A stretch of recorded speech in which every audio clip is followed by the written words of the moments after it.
Au nom du Père, du Fils et du Saint-Esprit. Amen. Mes frères et sœurs,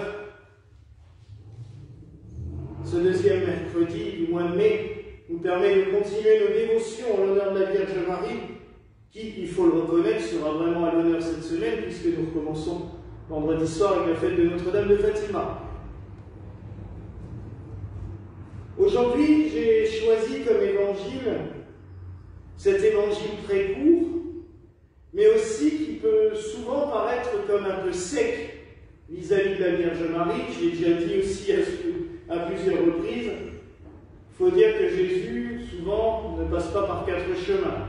Autant que pour des grands mystères, il va utiliser des paraboles où on va être obligé un petit peu de tourner en rond pour savoir ce qu'il veut dire, autant que quand il a envie d'être pratique et concis, il ne réfléchit pas trop et il va de manière très brutale. Pourtant, le texte nous ouvre des horizons assez importants. Déjà sur l'importance de méditer la parole de Dieu. Ce n'est pas qu'il dévalorise sa mère. Quand il dit, c'est pas parce qu'elle m'a porté qu'elle est sainte, j'allais le dire, mais c'est parce qu'elle a écouté la parole de Dieu qu'elle l'a mise en pratique. Il loue avant tout la foi de Marie. Elle a cru dans les paroles de Dieu. Il fallait qu'elle croie pour que la parole s'accomplisse, sinon cela tombait dans le vent. Elle a porté cette parole dans son cœur tout au long de sa vie. Cela a dû être souvent bien compliqué. On le voit bien, toutes les épreuves à passer.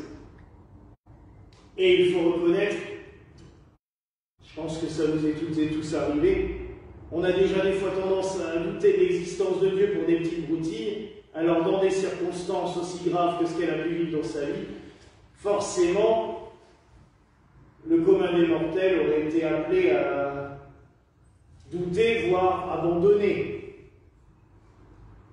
Et on ne peut pas le reprocher à quelqu'un qui abandonne la foi face à des épreuves. Il y a des fois des personnes qui disent, vous savez, un jour Dieu m'a enlevé. Je dis toujours, alors là je corrige, je dis non, Dieu ne vous a pas enlevé quelqu'un. C'est la vie qui fait que telle personne est décédée ou pas. Ce n'est pas Dieu qui se lève le matin en claquant dans les doigts et en disant « Allez, aujourd'hui, tu meurs ». Mais c'est ce que la croyance ancienne a gardé un petit peu dans sa tête.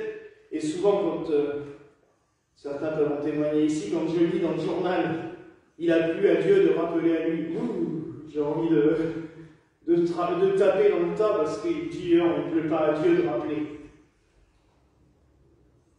Donc certaines personnes me disent, vous savez, voilà, j'ai perdu telle ou telle personne, je ne crois plus. S'il avait été là, il n'aurait pas permis cela. Oui, mes frères et sœurs, c'est dur de croire. Et oui, Marie peut être louée car elle a continué à croire. Elle a continué à espérer envers et contre tout, malgré les épreuves, malgré les souffrances. Malgré ce fait que tout un chacun aurait eu envie de partir en courant devant ce genre d'événements dans sa vie.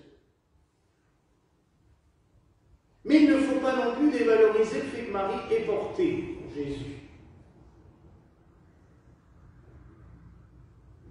Marie a été le premier ostensoir, je l'ai dit dans la méditation. Et ça me rappelle une belle prédication que le Père Glenn nous avait fait il y a quelques années sur le fait que chaque chrétien est appelé à devenir aussi bien la patène, donc le petit plat sur lequel est posée l'hostie, le ciboire, le vase dans lequel est conservé les hosties cachées dans le tabernacle, mais aussi l'ostensoir. Et Marie, c'est cela aussi.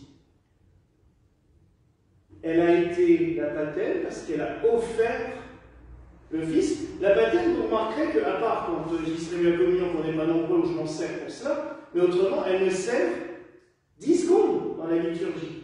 Le temps d'élever l'hostie, de l'offrir à Dieu, puis après on enlève l'hostie de la baptême, on la pose directement sur la nappe, et la baptême, on la met de côté. Marie a été la baptême. Elle a offert Dieu au monde. Et pour beaucoup, on voudrait que sa mission d'ailleurs s'arrête là. Les communautés issues de la Réforme ne croient pas en une médiation de Marie et pensent que du moment où elle avait accouché, en gros, sa vie était finie, ça ne servait plus à rien. Pourtant, elle est présente quand même à de nombreuses reprises et elle est là pour soutenir son fils au pied de la croix, pour soutenir son fils sur le chemin de la croix, au pied de la croix, et après pour soutenir la foi des apôtres.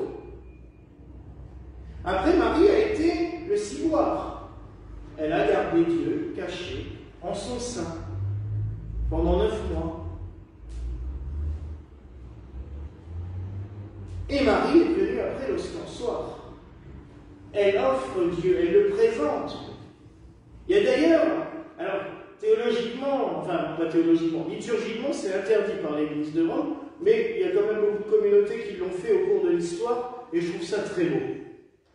Il y a des ostensoirs, c'est carrément des statues, il y en a un notamment en Amérique. C'est une statue géante qui représente la même Vierge qu'ici. Les bras étendus.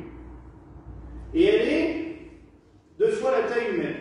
Parce que le prêtre doit monter sur un escabeau pour arriver au niveau de son cœur. Et au niveau de son cœur, il y a 2 portes. Et on ouvre les 2 portes, ça forme un grand soleil. Et au milieu, il y a l'hostie. Et tous les après-midi, elle est dans une chapelle latérale d'une église à Chicago, je crois. Tous les après-midi, le prêtre va là-bas, il encense la statue, puis il monte sur les marches, il ouvre, et le Saint-Sacrement reste comme ça, exposé dans le sein de Marie, toute l'après-midi. C'est superbe. L'artiste Fleur Nabert, qui nous a fait le reliquaire, a fait pareil à Lisieux. Il y a une grande silhouette qui représente la Vierge du Sourire, donc cette Sainte Vierge qui est apparue à Thérèse de Lisieux, et au milieu de cette silhouette en métal doré, il y a le tabernacle. Et le tabernacle, il s'ouvre aussi pour l'adoration, puisque c'est dans une chapelle d'adoration, et l'ostensoir est en forme de cœur, au milieu, avec l'hostie. Et je trouve ça vraiment magnifique. Au Moyen-Âge, il y avait aussi des statues qui servaient de tabernacle, carrément.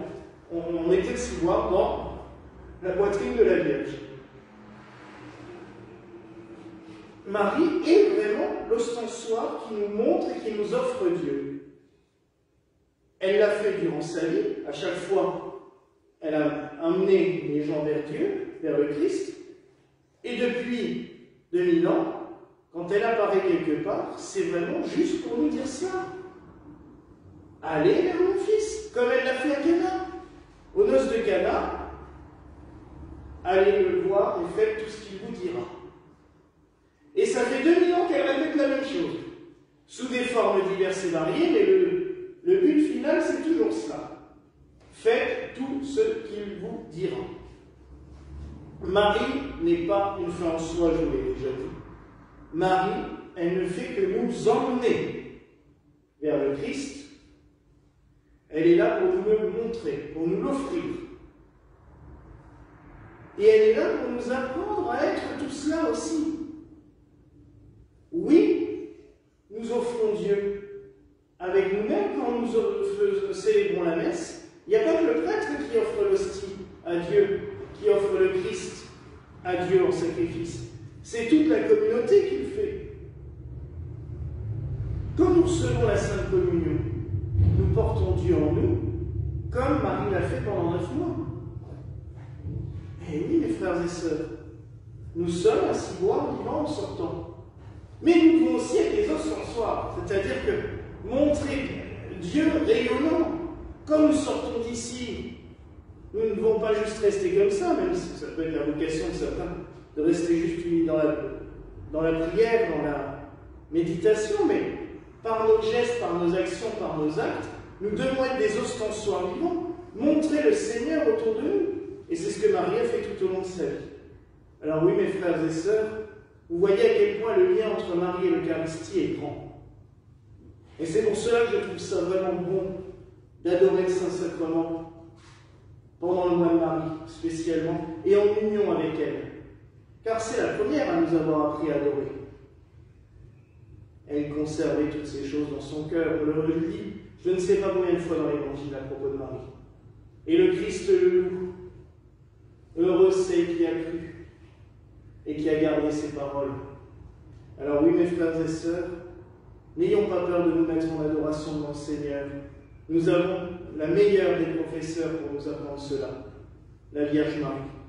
Écoutons-la, suivons-la et recevons toutes les bénédictions qu'elle voudra bien nous donner de la part du Seigneur. Voilà la grâce que je nous souhaite au nom du Père, du Fils et du Saint-Esprit. Amen.